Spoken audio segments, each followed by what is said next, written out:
تقع مجموعة خير بك في شارع باب الوزير، الشارع الأثري الفريد من نوعه. هو يدهش المارين فيه بجماله، حيث آثار وحقب تاريخية شاهد على عبقرية السابقين، ومنها إرث المماليك، تلك الحقبة اللي شهدت الكثير من الأحداث.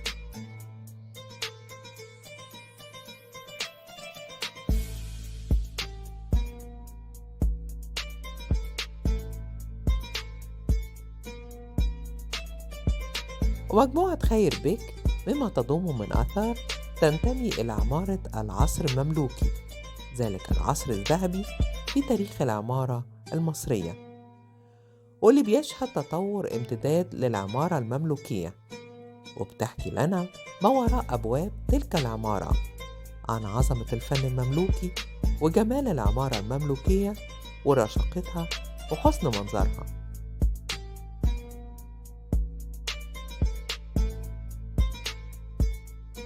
واللي تنوعت من مساجد ومدارس وقباب وكتاتيب وخنقوات وزوايا وأسبلة وحمامات وأربطة وتكايا وخانات وقصور ومنازل.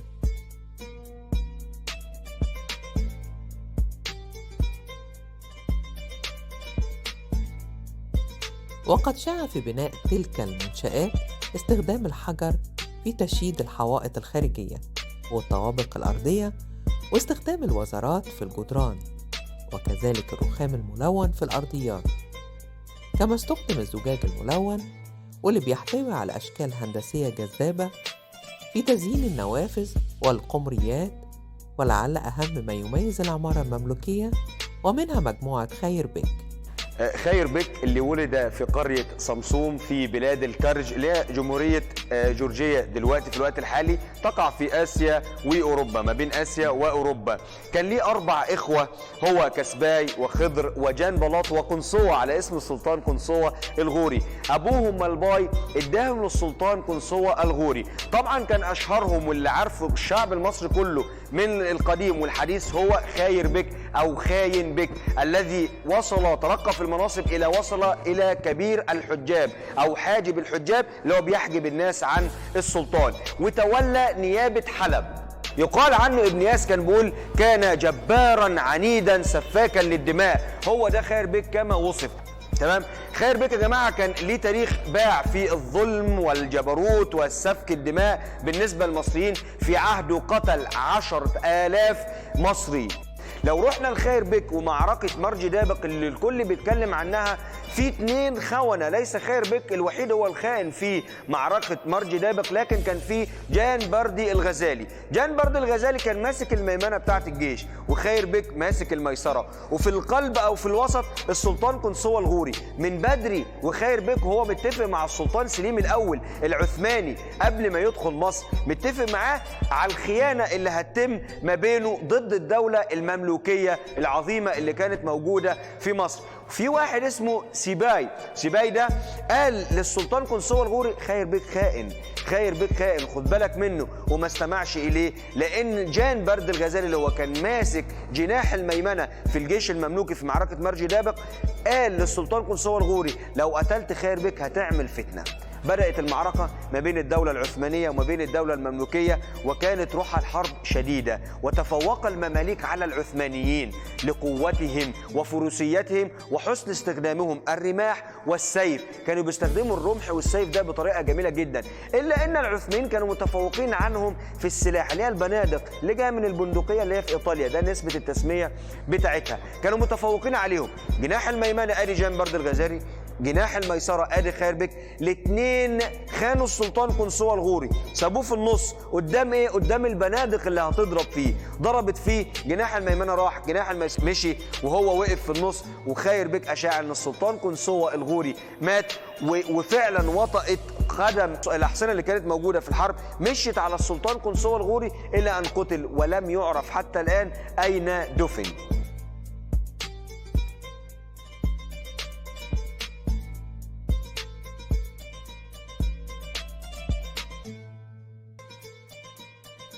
خير بك كان متفق مع السلطان سليم الأول على هذه الخيانة. بعد ما اتفق معاه وبعد ما تفوق العثمانيين على المماليك في معركة مرج رابغ عادوا إلى القاهرة في موقعة الريدانية اللي هي العباسية حاليا، وتفوق السلطان سليم الأول على السلطان طومان باي، وطومان باي هرب ودخل مصر خلاص. مين أول مالي على مصر؟ هو خير بك صاحب المدرسة اللي احنا واقفين فيها دي.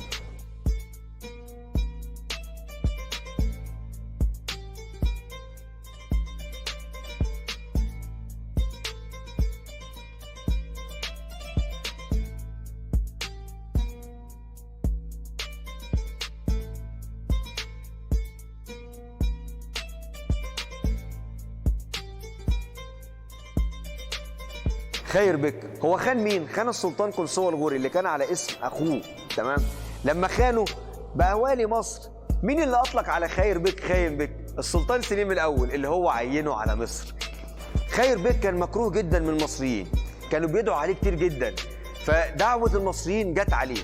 جاله احتباس في البول، ده كان من اشد الامراض اللي جات له. جاله حاجه زي الصرع، مش عارف يقول اين الملك، اين الجاه، اين السلطان، مش عارف يعمل ايه، قاعد مشلول ما بيتحركش من مكانه. كل اللي كان بيعمله كان بيتكلم فقط، الى ان توفاه الله.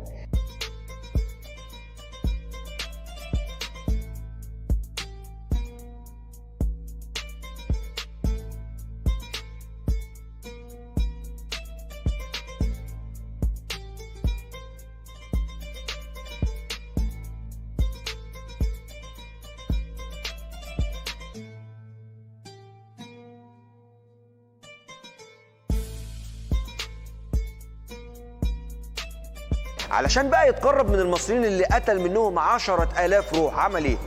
10,000 روح، وزع 10,000 أرداب برز عليهم.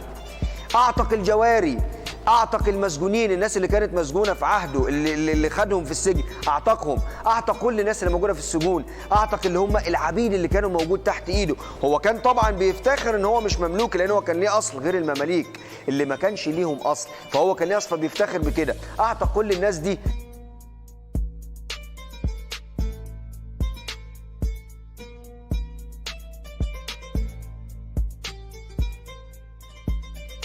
ويقول ابن الياس في كتابه بدائع الزهور في وقائع الدهور إنه عندما اشتد المرض بخير بك وزع على المحتاجين والفقراء 10,000 أردب من القمح. لم يرى الناس أحسن من هذه الأيام.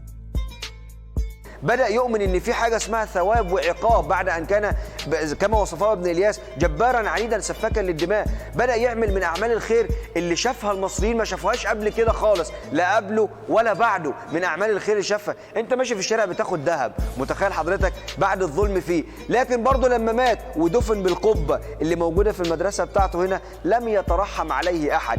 ويسير المارة من الخارج ينظرون إلى المقبرة ولا يترحموا عليه.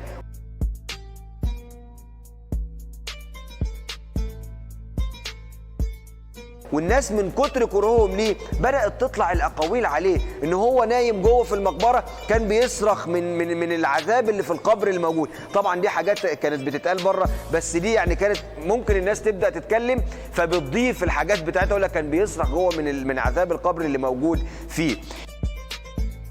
وتوفي خير بك في سنة 928 هجريا 1521 ميلاديا، وترك لنا إرثا من الآثار الإسلامية الشاهدة على عبقرية الفن والعمارة المملوكية، وهي مجموعة خير بك بشارع باب الوزير.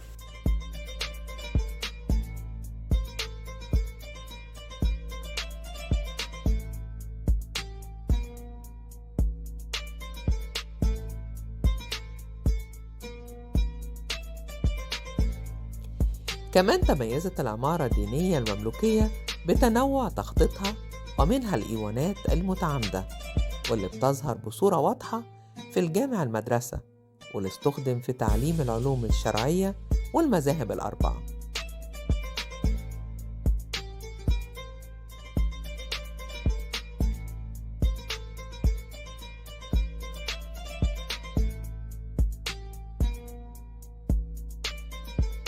ندخل على مدرسة خير بك ونشوف الجمال اللي موجود فيها.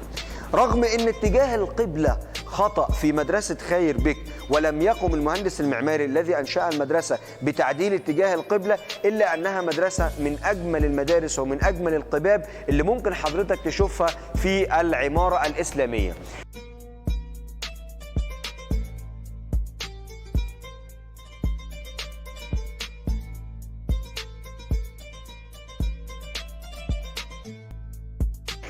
بالمناسبة دي آخر مدرسة في العصر المملوكي الجركسي، لأن احنا هننتقل بقى من العصر المملوكي الجركسي للعصر العثماني اللي هو أول والي خاير بك.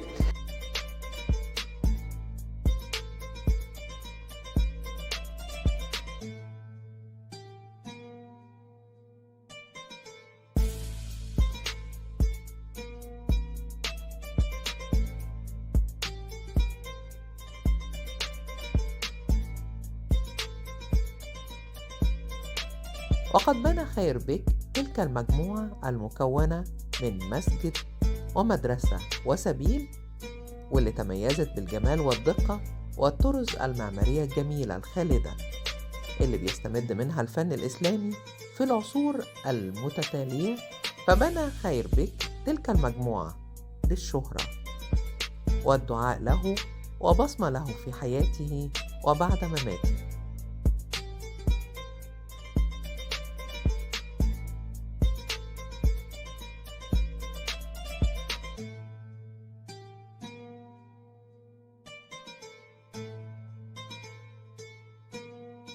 والآثار المملوكية تميزت بجمالها وبالمهارة والإبداع وحسن التصميم وصناعتها ودقة تفاصيلها.